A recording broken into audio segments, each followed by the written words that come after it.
as autoridades aqui presentes, também os nossos irmãos trabalhadores do Espiritismo.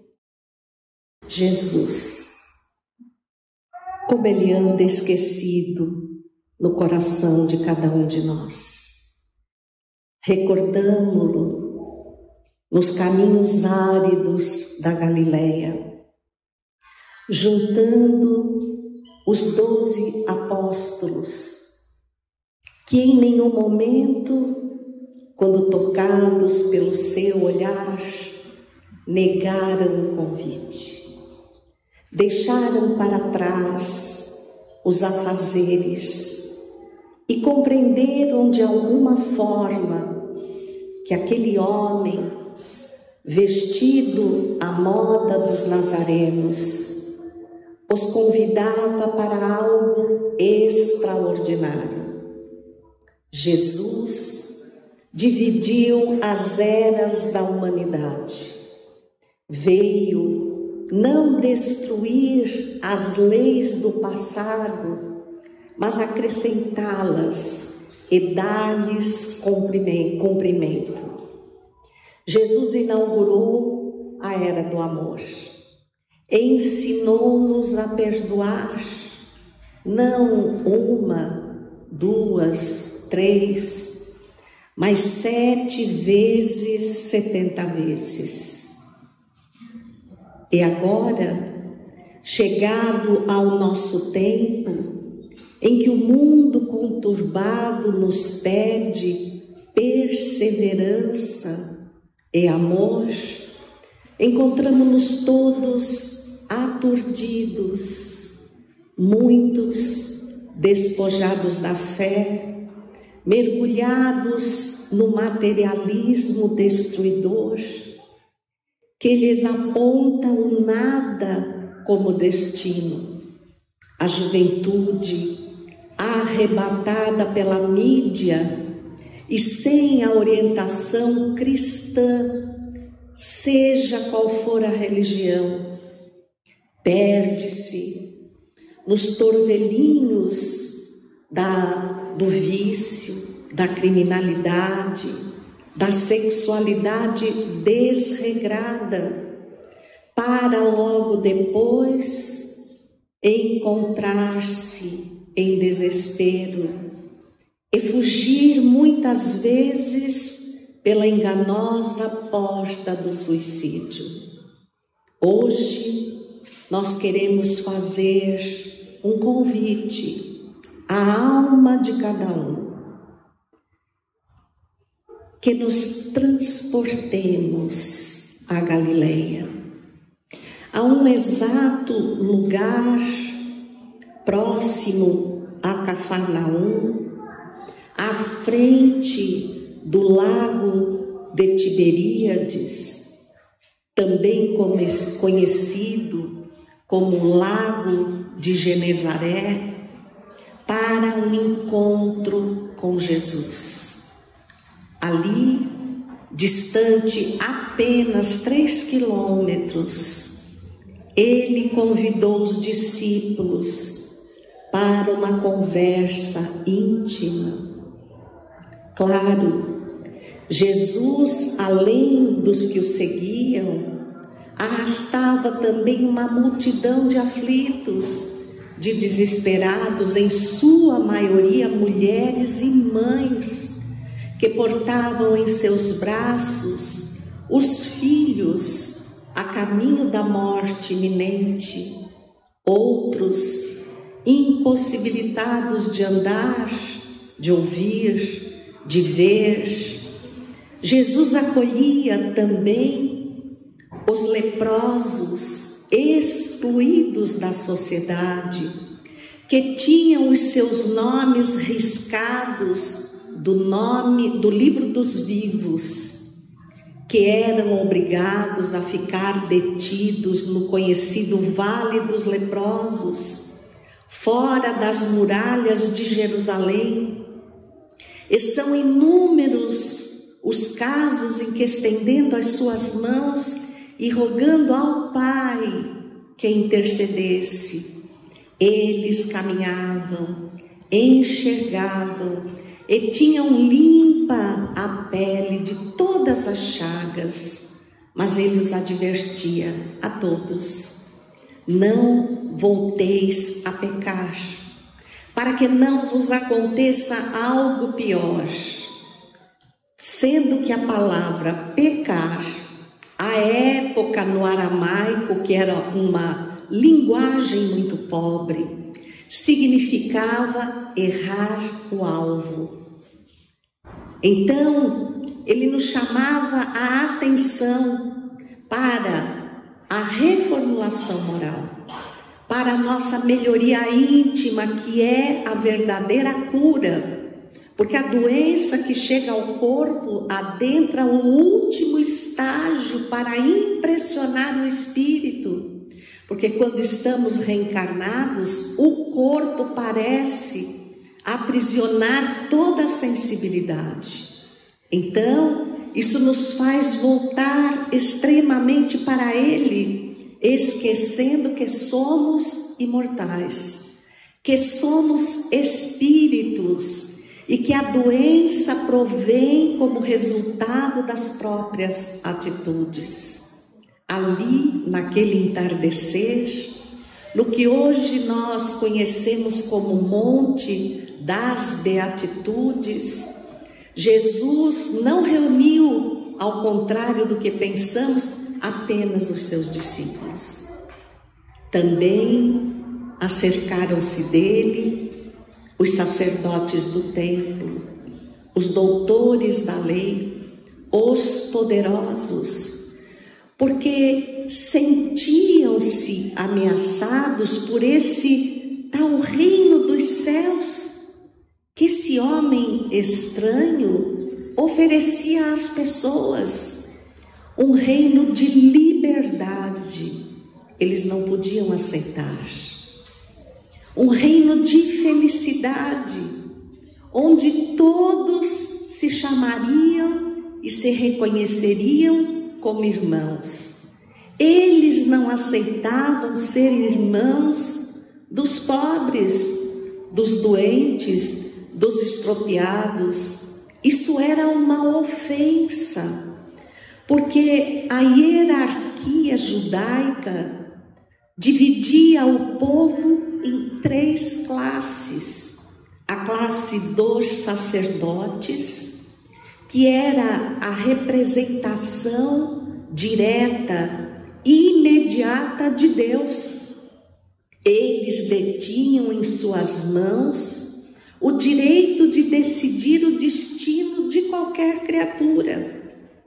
Abaixo deles, os ricos e poderosos. Vejam que interessante a interpretação da lei. E nós até hoje temos dificuldade de interpretar os dizeres de Jesus. E por isso andamos percorrendo muitos descaminhos. Então, os ricos e poderosos eram considerados os espíritos abençoados por Deus. Então, toda a bênção de Deus para eles tinha que se expressar no campo da materialidade. Qual era o presente de Deus para esses espíritos privilegiados, abençoados? A riqueza e o poder. E os demais eram considerados os pobres de espírito. Eram amaldiçoados. Eram espíritos que Deus não amava e mandava para a terra sob a maldição da pobreza e da escravidão. Eram considerados impuros, não podiam se misturar ao povo e nem tampouco as outras classes visitar a casa de algum deles, porque se tornariam imediatamente impuros. Recordem quantas vezes Jesus dirigiu-se à casa dos pecadores, dos criminosos, das prostitutas. E façam ideia do que Os sacerdotes, os ricos e os poderosos pensavam de Jesus. Então eles seguiam Jesus, mas não com o intuito de aprender com ele, e sim para anotar as ofensas que ele fazia às leis judaicas, a fim de, ao mais breve tempo possível, condená-lo à morte, antes que ele transformasse Israel numa balbúrdia, antes que ele liderasse uma revolução, exatamente comandando esses amaldiçoados por Deus. Ele, quando os chama para esse encontro, onde exala o sermão da montanha, e recordemos que o sermão da montanha é dividido em partes, e uma dessas partes trata das tão conhecidas bem-aventuranças. Jesus tinha por obrigação política dirigir-se em primeiro lugar aos sacerdotes, depois aos ricos e poderosos, e de preferência não se dirigir aos amaldiçoados, aos pobres de espírito. E claro que quando Jesus subiu a pequena encosta do monte, ele percebeu todos os que lá estavam. Ele percebeu que entre todos se encontravam os sacerdotes, os ricos e os poderosos. E o que é que Jesus faz? Jesus se dirige em primeiro lugar aos amaldiçoados, aos pobres de espírito. Nós vamos encontrar essa fala em Mateus, exatamente nos capítulos 5, dirigido aos pobres, nos 6, dirigido aos ricos e poderosos, e no sétimo, por último, dirigindo-se aos sacerdotes. Só isso valeria a morte. Só isso poderia fazer com que ele fosse crucificado, como por fim o foi. E ele diz: alegrai-vos e exultai, porque é grande o vosso galardão na terra. Meu Deus! Aos amaldiçoados, é grande o vosso galardão na terra? Imaginem a inquietude e a revolta, o burburinho que se iniciou naquele momento. O galardão na terra seria para os poderosos, para os sacerdotes, mas Jesus não parou por aí, porque como vocês também perseguiram os profetas, como aquele homem estranho poderia comparar os profetas sagrados da Torá judaica aos pobres de espírito, aos amaldiçoados? E ele continua dizendo: bem-aventurados sois os aflitos, porque serão consolados. Ele declama, porque é dessa forma que nós imaginamos Jesus falando no Sermão da Montanha, as bem-aventuranças. Bem-aventurados os mansos. Bem-aventurados os que choram, bem-aventurados os que têm fome e sede de justiça, bem-aventurados os misericordiosos, os puros de coração, os que promovem a paz, os que sofrem perseguição por amor da justiça, porque desses será o reino dos céus.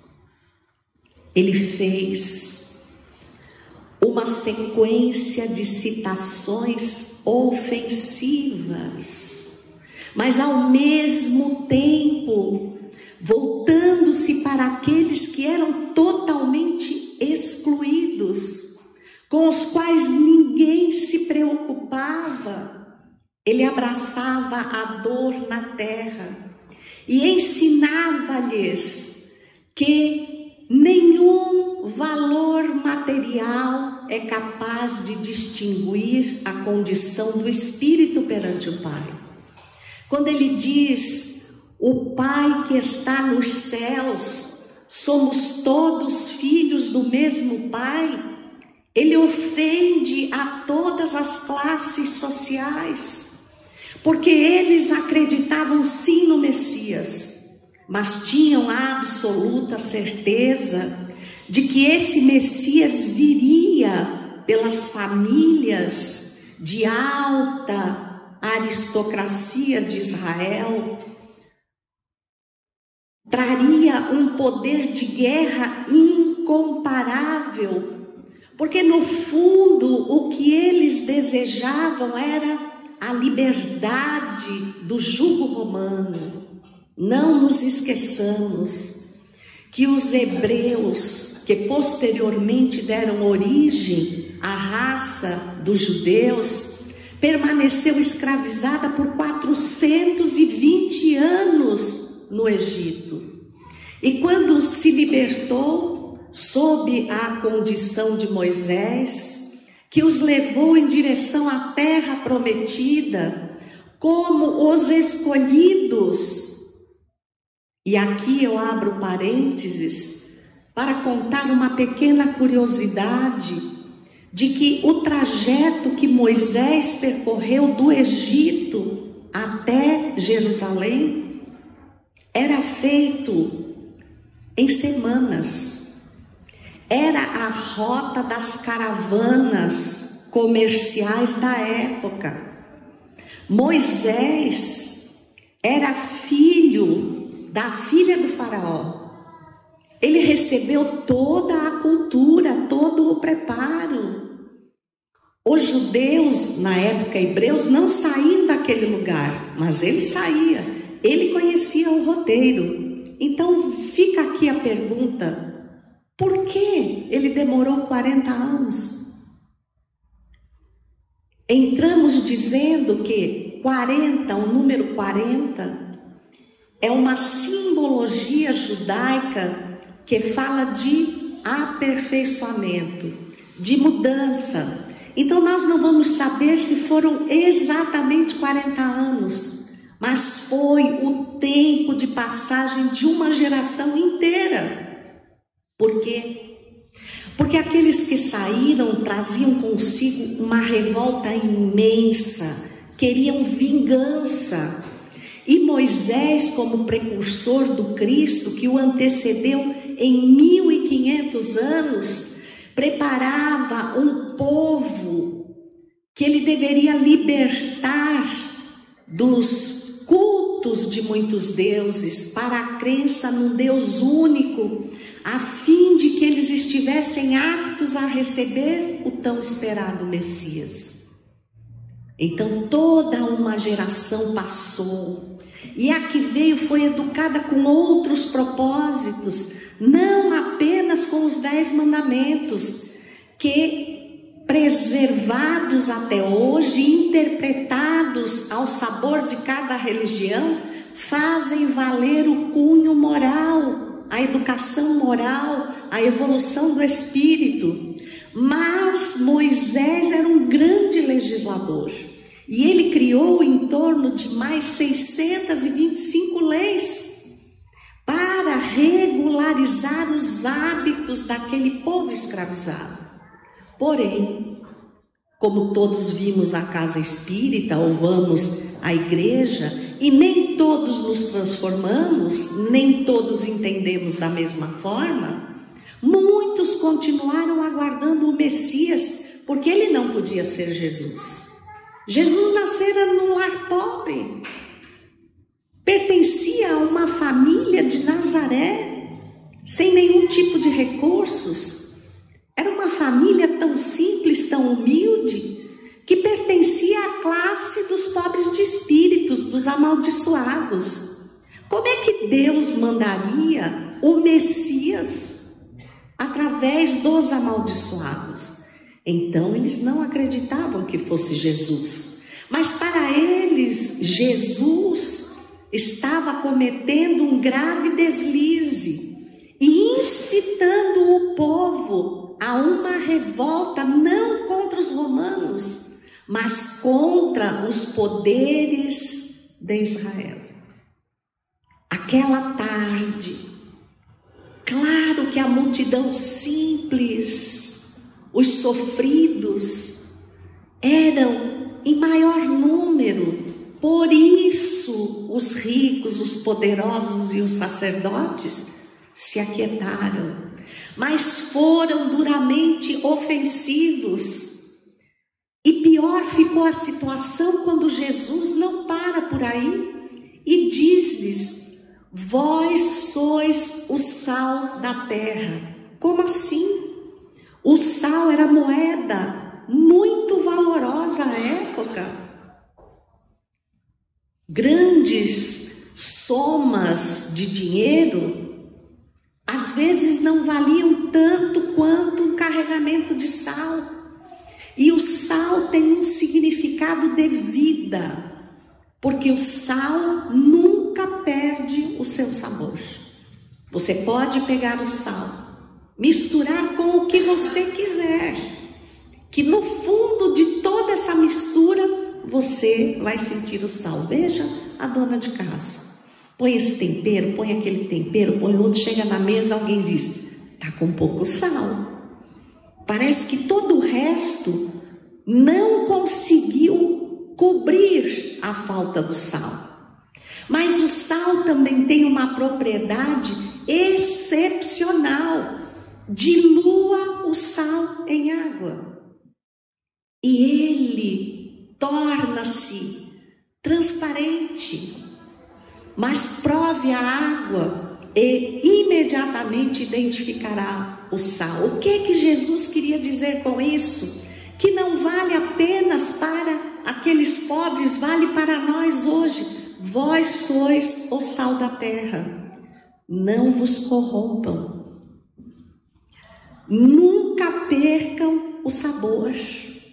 Sejam cristãos verdadeiros em qualquer lugar em que se encontrem, que não é coisa fácil.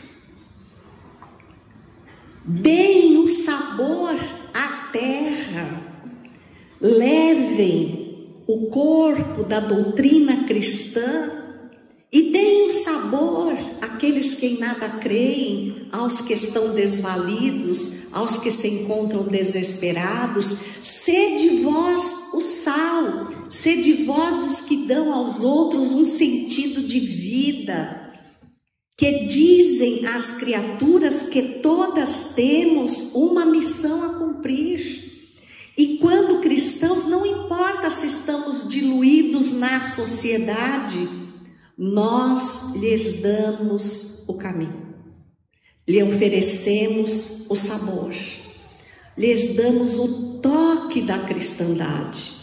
Então cabia, segundo as palavras de Jesus, exatamente aos mais insignificantes na hierarquia do judaísmo, o trabalho mais importante da terra. E em todos os momentos, nas 8 bem-aventuranças, ele lhes promete o reino dos céus. Ele fecha a porta do reino dos céus aos demais e diz que todos são iguais perante Deus. Que grande ofensa Jesus provocou aquele tempo. Em seguida, ele se dirigiu aos ricos. E claro, os ricos e poderosos que pensavam que estavam despercebidos, perceberam os olhos de Jesus e as palavras do Cristo voltadas para eles. E ele foi dizendo assim: Guardai-vos de fazer vossas boas obras diante dos homens só para serem vistos por eles. De outra sorte, não tereis recompensa junto de vosso Pai que está nos céus. Ele fecha a porta dos céus aos poderosos que fazem o bem para aparecer. Lembram quando Jesus dirigia-se aos fariseus e os chamava de raça de víboras, de hipócritas, de túmulos caiados por fora e cheios de podridão por dentro? Por que Jesus fazia isso? Porque eles, coadunados com os sacerdotes, categoria da qual também saíam os doutores da lei, porque para ansiar um cargo desses, você tinha que, em primeiro lugar, nascer de uma família aristocrata. Então, juntos, eles estabeleciam todo tipo de condenação, impunham uma verdadeira escravidão e ditavam regras que eles próprios não cumpriam. Davam-se o direito de cobiçar a mulher do outro, de roubar o que pertencia ao outro, usando da sua casta privilegiada.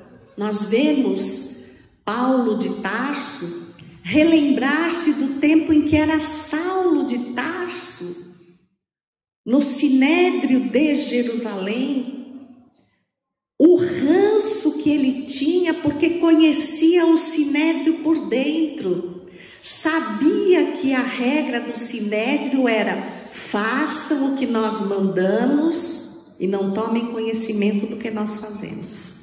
E isso acontece até hoje. Então, entre nós, essas raças continuam existindo. Vão aos templos, vão às casas espíritas, oferecem as suas contribuições, mas ao sair das casas, dos templos, se permitem qualquer coisa, qualquer imoralidade, corrompem-se moralmente e novamente retornam, contribuem, aparecem orando de pé para serem chamados de santos, quando no fundo nunca foram cristãos. Então a advertência de Jesus começou lá, e ele segue dizendo: quando deres esmola, que não saiba a tua mão esquerda o que fez a direita. Quando orardes, não sejais como os hipócritas, que gostam de orar de pé nas sinagogas e nas esquinas das ruas. Recolham-se ao vosso aposento íntimo, que não é o quarto, é o coração, é a alma, porque a alma que não está limpa pode se encher de palavras, mas não se conecta com a intimidade de Deus, não sente a divindade, não consegue perceber, entrar na sintonia dos benfeitores espirituais. Por isso Jesus deles se afastava, porque eles iam ao templo, à sinagoga e pregavam a justiça, a retidão de caráter, mas escravizavam os outros. Os pobres de espírito não podiam entrar no templo. Então percebam, negar a você até o direito de pertencer a uma religião. Afinal, que Deus é esse? Um Deus único que eles apresentavam, que eles pregavam, mas que dividia os seus filhos e deixava uma boa parte. Uma boa parte. Claro, a multidão, a sociedade é maioria perante a clara classe magistrada, política, sacerdotal. Então a maioria não tinha paternidade, eram filhos de nada e de ninguém, não podiam se aproximar das sinagogas, não podiam cruzar o caminho de alguém importante porque os ofenderia. Que vida era aquela? É claro que quando Jesus chegou e disse: olha, Deus realmente é o Pai, mas é o Pai de todo mundo, não é Pai só deles não, nem tampouco eles são privilegiados, porque irão morrer e ao morrer perderão tudo, perderão a fortuna, perderão o poder e se igualarão a todos vocês. E por último, ele vai aos sacerdotes. E aos sacerdotes, ele escracha, dizendo: não julgueis, para não serdes julgados. Como nós sermos julgados? Nós somos o poder supremo.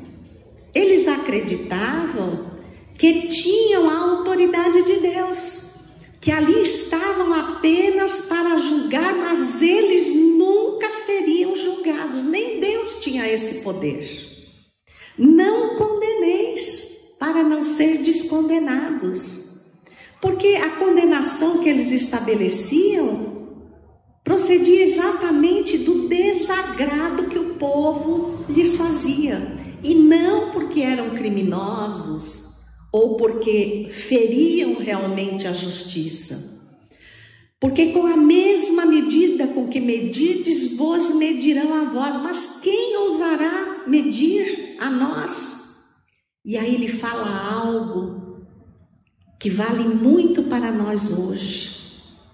Por que não vês o argueiro, por que vês o argueiro no olho do teu irmão? O argueiro é algo pequeno. E não reparas a trave que está nos teus próprios olhos.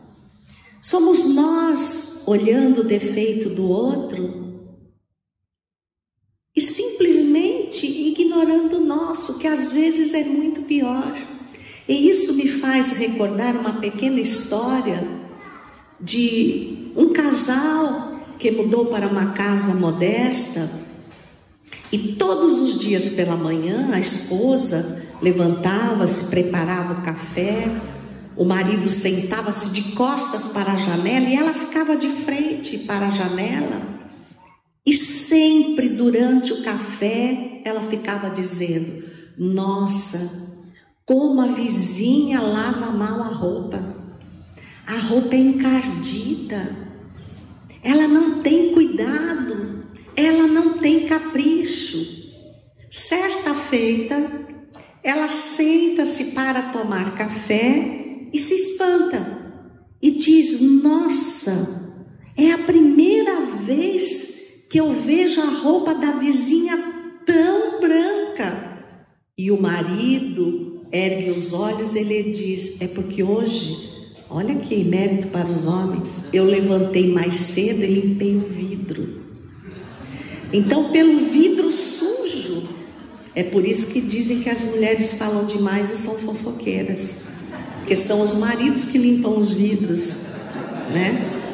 Eu levantei mais cedo e limpei o vidro. E com o vidro limpo, ela agora estava vendo a realidade, ou seja, ela criticou algo que não existia na vizinha, mas existia nela, a falta do capricho. Então isso é o argueiro no olho do outro contra a trave no próprio olho. Aí ele levanta e diz: hipócrita, tira primeiro a trave do teu olho e depois levanta-te em direção ao teu irmão para ajudá-lo a remover o argueiro que se encontra no olho dele. Nem todo o que me diz Senhor, Senhor, porque os sacerdotes, só eles podiam oferecer os sacrifícios, e posteriormente, como Deus único, Só eles podiam fazer os ofícios. Eles batiam no peito falando de Deus.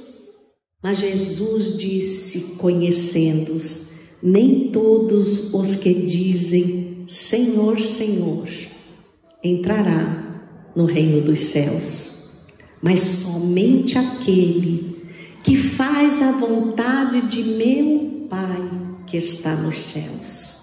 Nós podemos dizer assim, mas o próprio Jesus foi um pouco egoísta, porque ele se referia ao meu Pai.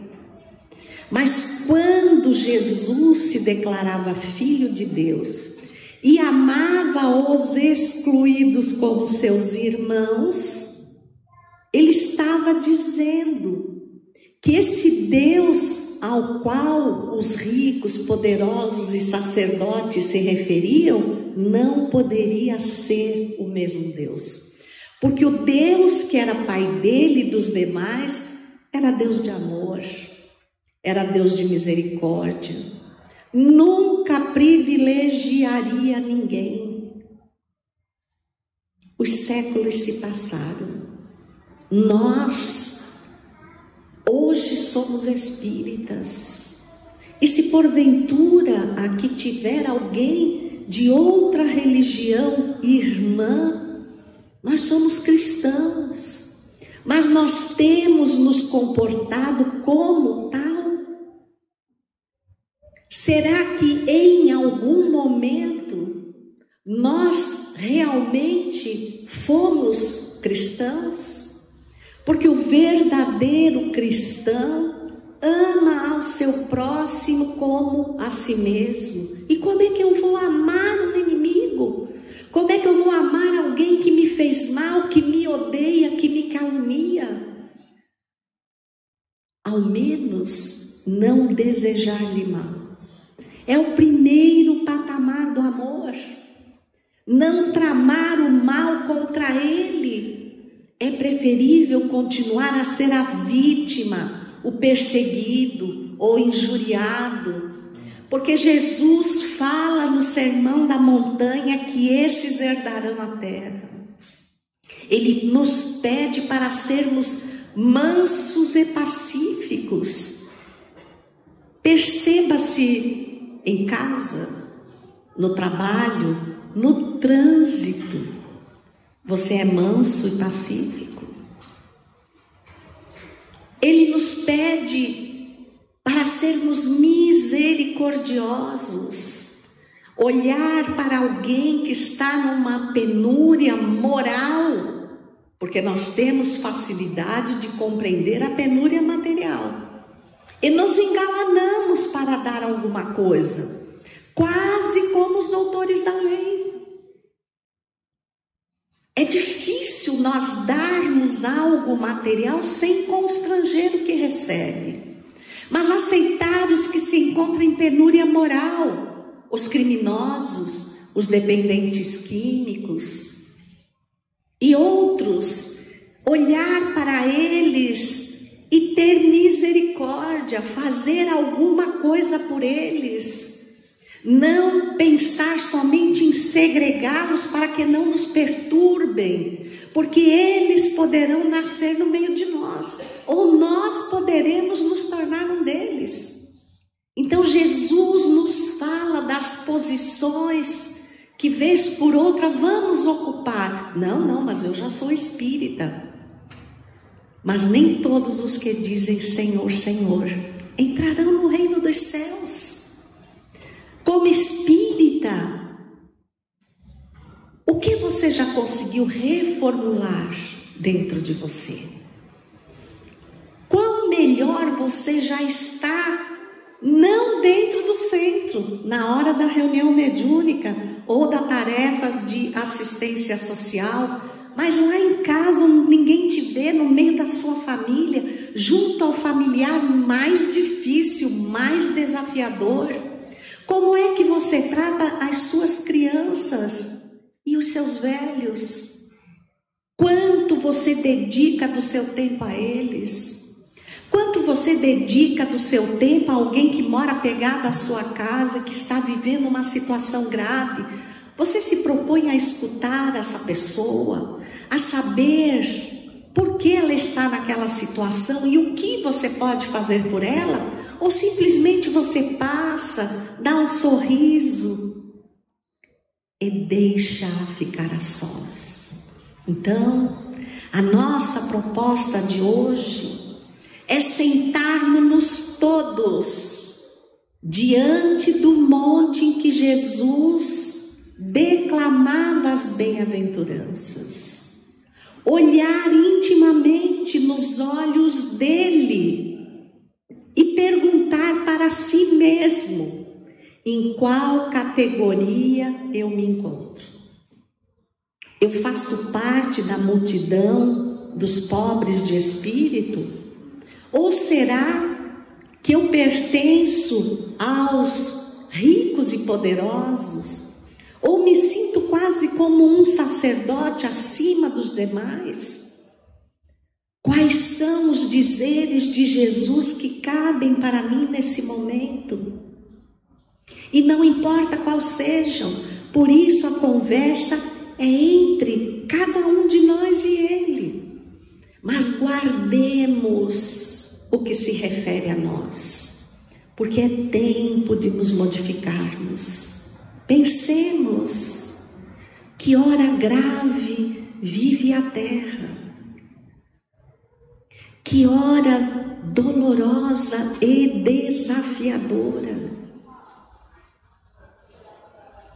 porque somos nós os que aqui estamos neste momento, convidados a testemunhar o Cristo, a viver em nome dele, a exemplificar o que ele nos ensinou. Como disse Paulo, nós somos cartas vivas, ou seja, tudo que nós fazemos, a forma como nos comportamos, leva a uma mensagem às pessoas ou à sociedade a qual nos dirigimos.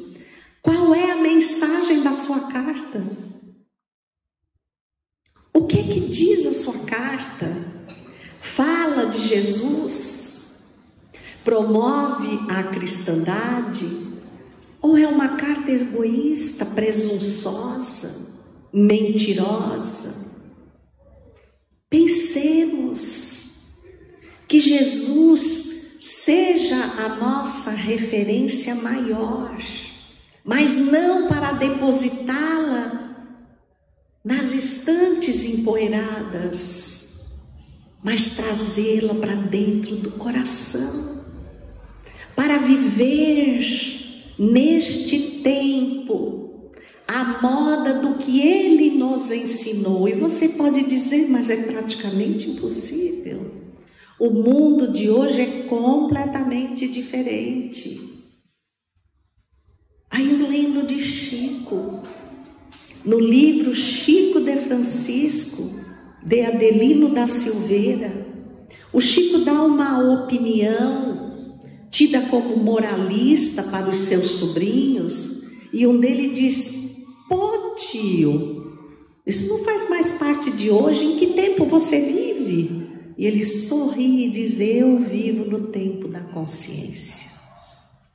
Ser cristão cabe muito bem em qualquer circunstância, na nossa área íntima, pessoal, no nosso ambiente de trabalho, no grande desafio do campo político que o nosso irmão pertence e que é um grande desafio, que nós não avaliamos. Nós sempre estamos do lado de cá, apontando o dedo. Mas é necessário colocarmos-nos no lugar de cada um e dizer: o que eu faria? Porque, gente, eu tenho 2 netos. E a menina de 10 anos, os pais e ela moram conosco. E quando ela tinha uns 5 para 6 anos, eu descobri que eu estava ensinando a ela a corrupção. Porque minha filha, meu genro saíram e deixaram ela comigo. E eu estava muito ocupada. Estava planejando palestras, montando aulas, montando coisas para a casa espírita. E ela puxou o caderninho para o meu lado, porque me viu com os meus cadernos, e disse: vovó, você também me ajuda a fazer a lição? Mas se eu fosse fazer a lição dela, eu não fazia a minha. E aí o que eu fiz? Se você fizer a sua lição sozinha, direitinho, eu te dou um Kinder Ovo. Corrupção. Primeiro, a lição era obrigação. E pela obrigação, a gente não precisa receber propina. Aquilo era uma propina. O Kinder Ovo da minha infância, que minha vovó me ensinou, pode virar a propina da minha profissão. Quando alguém chegar para mim e me pedir para fazer algo e eu estiver ocupado, e a pessoa dizer: mas se você me passar na frente, se você tiver uma atenção especial para o pedido que estou lhe fazendo, eu lhe dou um Kinder Ovo. É corrupção. E nós ensinamos os pequenos que a corrupção é normal.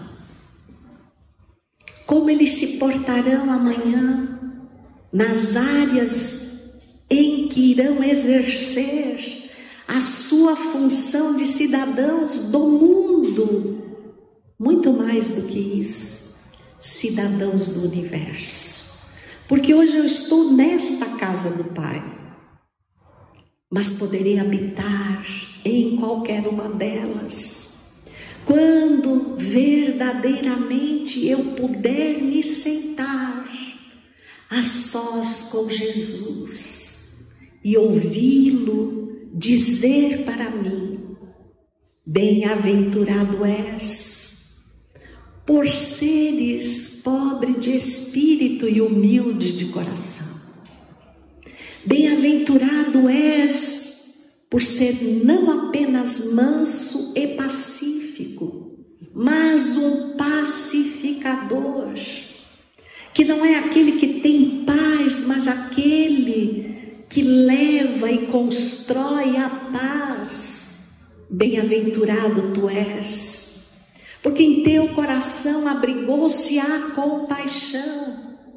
Bem-aventurado tu és, porque aprendestes a amar o teu próximo como a ti mesmo. Bem-aventurado tu és, porque em qualquer parte do mundo por onde seguires, apresentas o reino dos céus.